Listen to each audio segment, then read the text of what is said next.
আসসালামু আলাইকুম। আজকে আমি গরুর মাংস রান্না শেয়ার করবো আপনার লগে। তো আমি অফ ক্যামেরা সব মশলা দিয়েছি গরুর মাংসর, আর এখন আমি গরম মশলাও এড করে লইছি। তো আমরা মোটামুটি সবেও জানি গরুর মাংসত কিতা কিতা মশলা দেওয়া লাগে।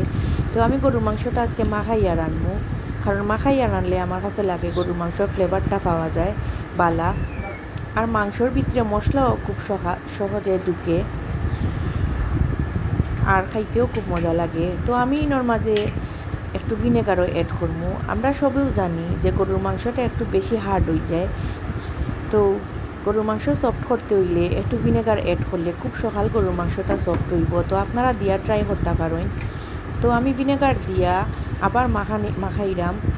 তো আমি এখন চুলাটা অন করে লইমু।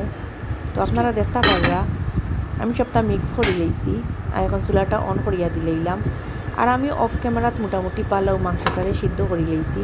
আর এখন আমি আলু আর 2টা আস্তা রসুন এড করবো।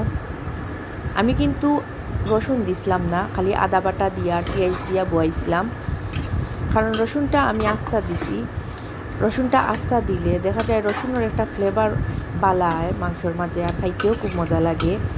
আর যখন আলুর লগে রসুনটা গলবো তখন রসুনটা একবারে মাখনের মতন হয়ে যায়, আর ভাতর লগে একটুয়া রসুন মিক্স করিয়া খাইতে ভালোও লাগে।